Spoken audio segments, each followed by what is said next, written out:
Welcome to 123 Biker. Ako nga pala si Christian, gumagawa ng motovlogging, cycling, at iba't ibang adventure. Tara, sama kayo sa adventure gala ko. Good morning! We go to Mount Marami. Time check, 3:30 na umaga.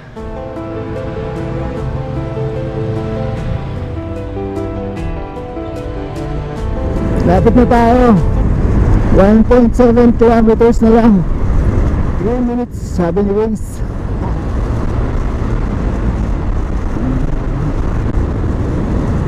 Doon tayo pupunta. Nakita ko na yung Mount Marami. Nasa kanan, ang taas. Yan, kita dito yung Mount Marami. Ayun. Ewan ko lang kung kita nyo yan dyan sa grupo natin. Excited na ni. Diba itong Mount Marami, maraming katabing bundok to. Mount Palamitan, Mount Lantic. Yan dalawa nga, nakit na natin yan, yung katabi ng Mount Marami.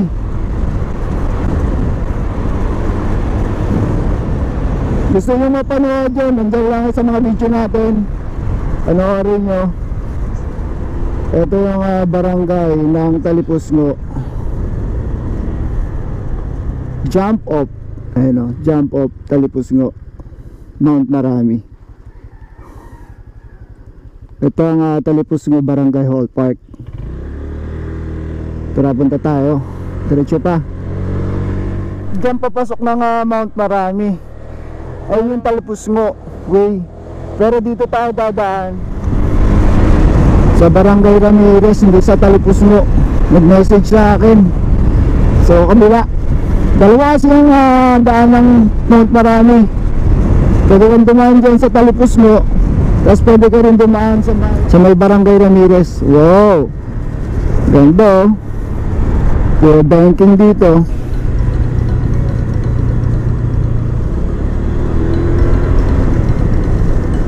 May mga buhangin, careful.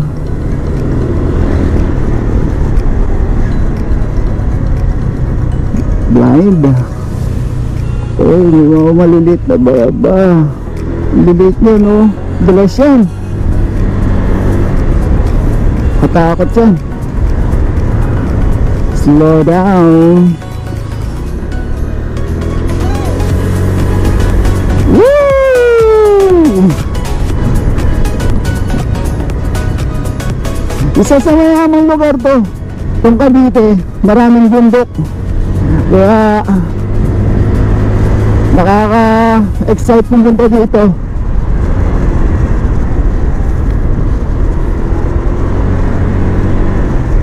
Marami kayong pwedeng puntahan dito, tabi-tabi.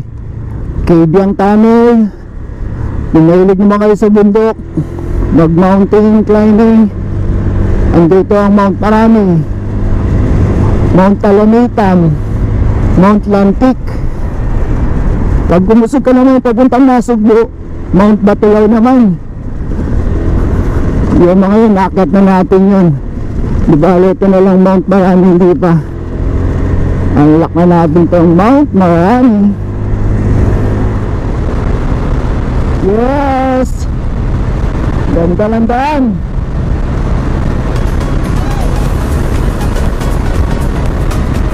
Yan man!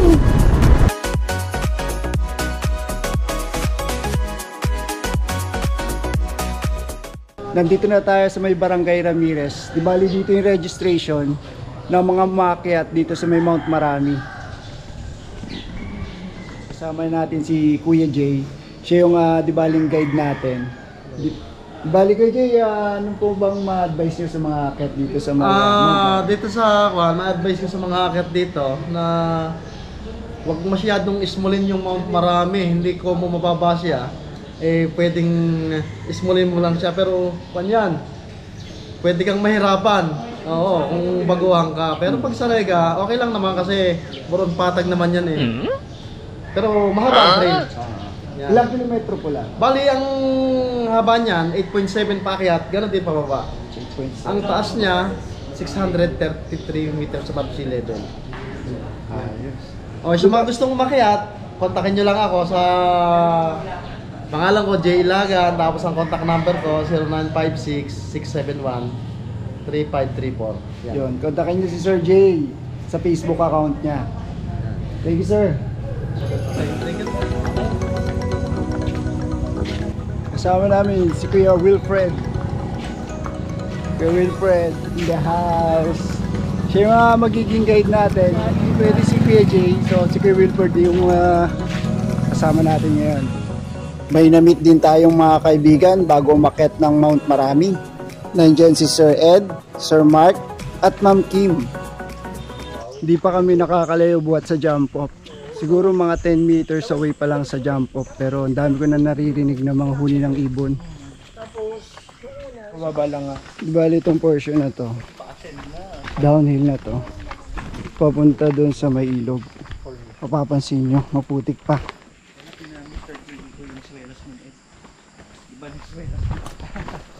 Kaya dahan-dahan, madulas.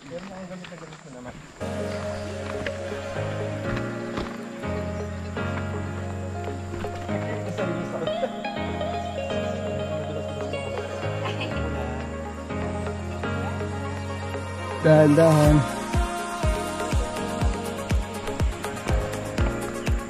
Kaya na yung ilog. Di bali dalawang ilog yung madadaanan.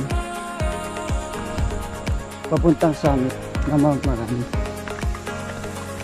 Di bali kuya, pag yung malakas yung ulan, hanggang saan niabot ng tubig na to? Dito. Oh, Daan na to. malaking tubig, no? Pagkabak, kaya malakas ang ulan. Pagka ano na, sa ulan, hindi na, ang ganda kasi may bato marami yun. Nandito na tayo sa may portion ng ilog. Sobrang daming bato. Di bali yung ilog, mababaw lang. Dahil yan.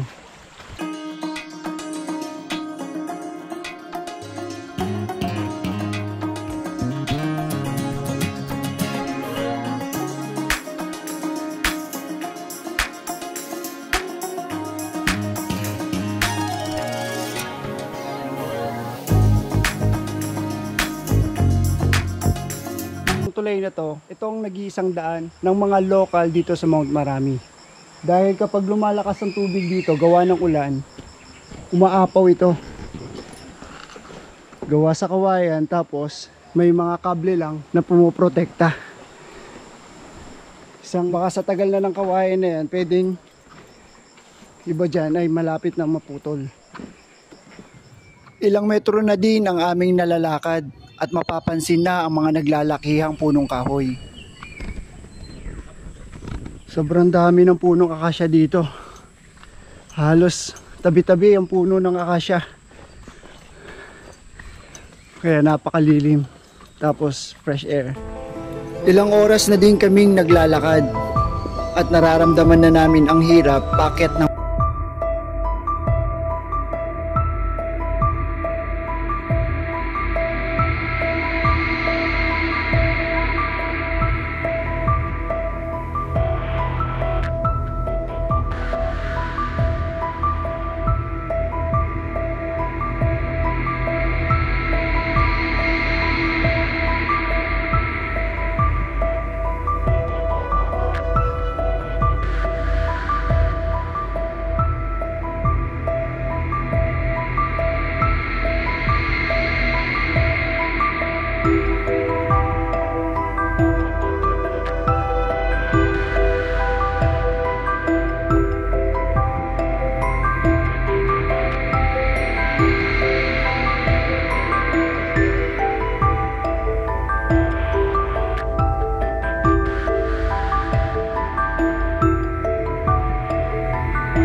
saan banda?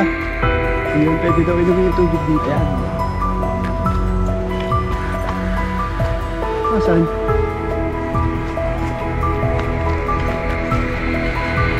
Tingnan natin.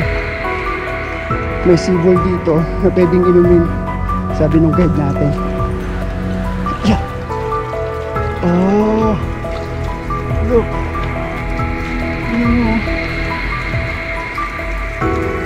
Nanggagaling yung tubig na yan.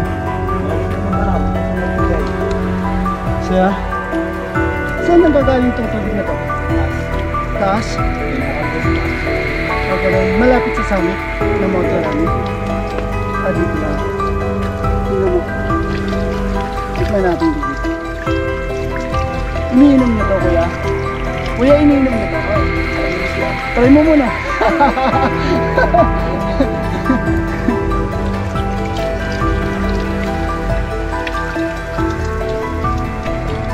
Kaya meron ito. Dito sila nakuha ng pansakay. Asan yung hose? Oo nga, no, ito yung hose. Connected dyan doon. Sabi ng guide natin, dyan daw sila kumukuha ng pansaing panluto. Sige, tikman natin.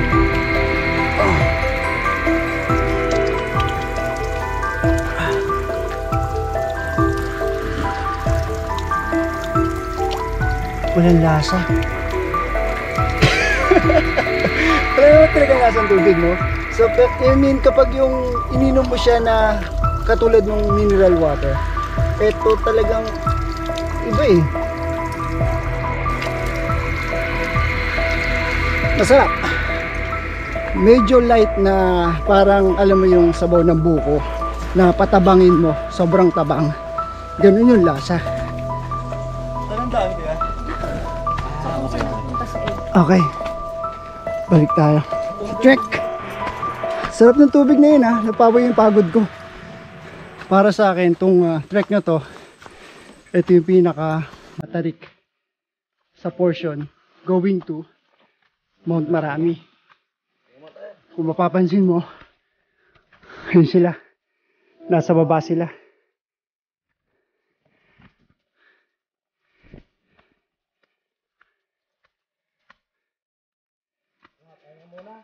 Mataas na to. Itong portion na to. Mararamdaman na natin yung mga ngalay sa binti. So, habol hininga. Andun yun. Pero, that's good for the body. Diba? Ayos yun.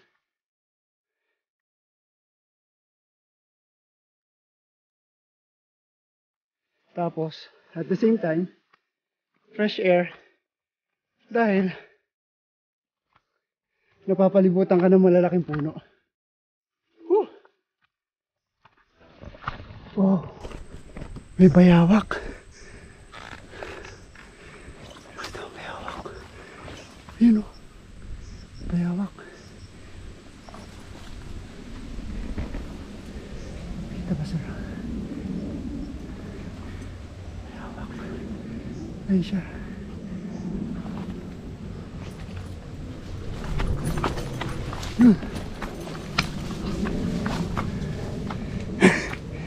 Tumakbo. Ang liit lang ng bayawak. Halos parang mga 3 dangkal lang yung laki niya kasama yung buntot. Di ko lang alam kung kita yun sa GoPro. Normal yun dito. Sa gitna ng kagubatan, maraming naninirahan din dito. Dahil lang tayo, nakikiraan lang tayo sa gubat na ito.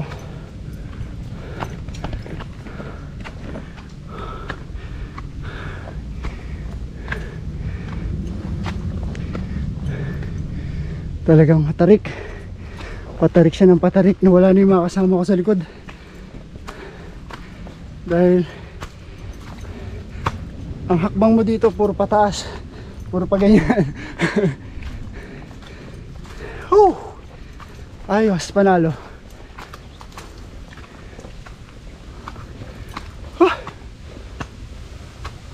Ayun lang, hindi ko alam kung saan ako dadaan dito. Tingnan natin sila dito. Dahil like sa ngayon daan dito, so hintayin ko muna yung guide natin.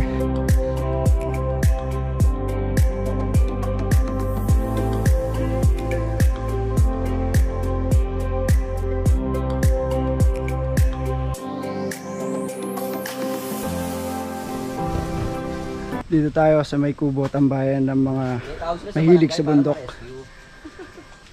Pahinga lang konti, tapos mamaya akit na ulit tayo. Papunta ng summit.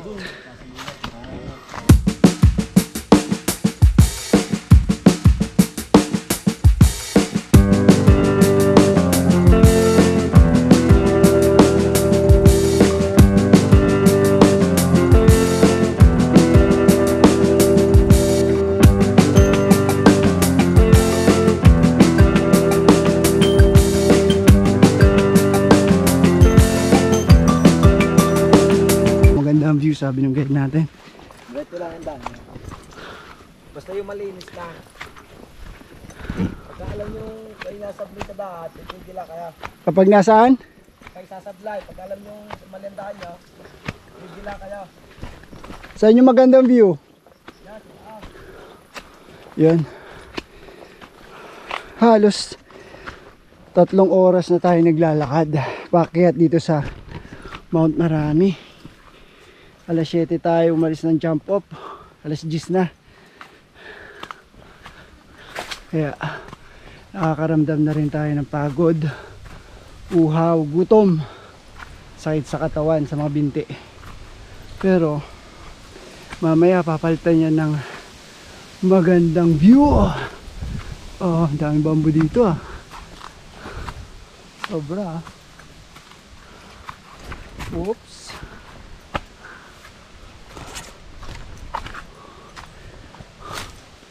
Mga bamboo dito sa trek na to. Itong portion.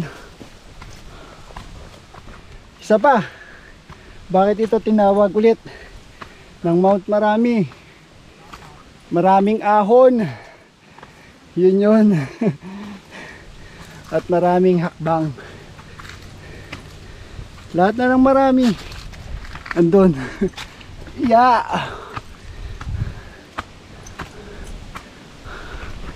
Woo! Tong tong tong tong tong tong tong tong tong.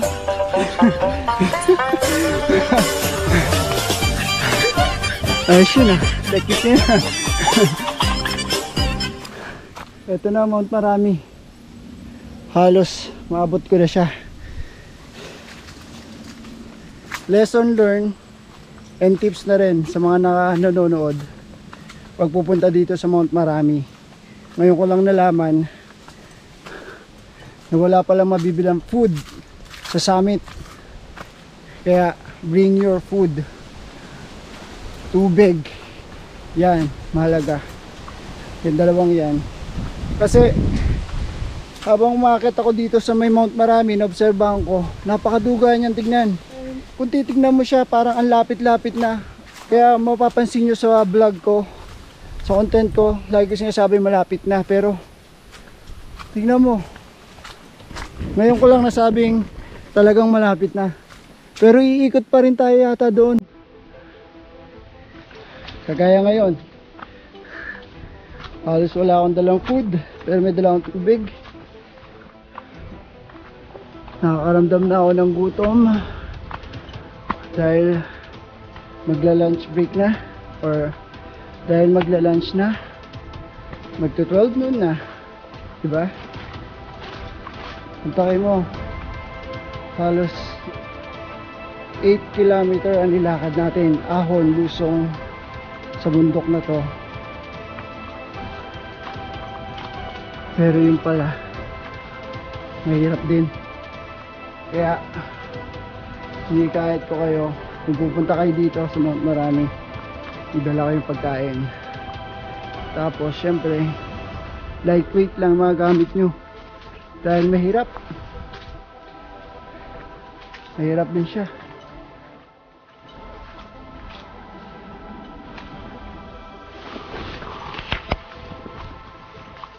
Ito na yung malaking bato na maraming bato, ang Mount Marami sa summit. Yeah. Pwede rin dito.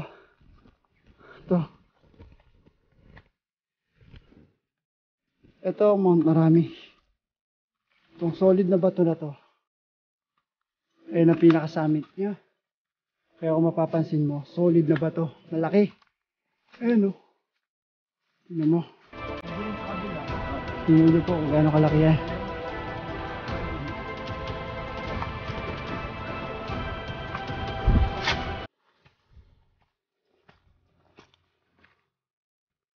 Ingat po.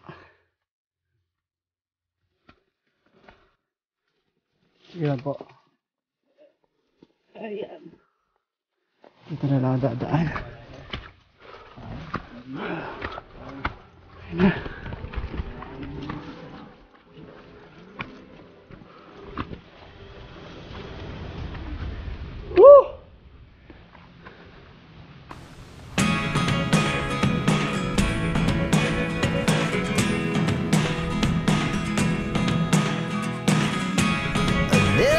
to Mount Marami. Laki ganda nito, sobra.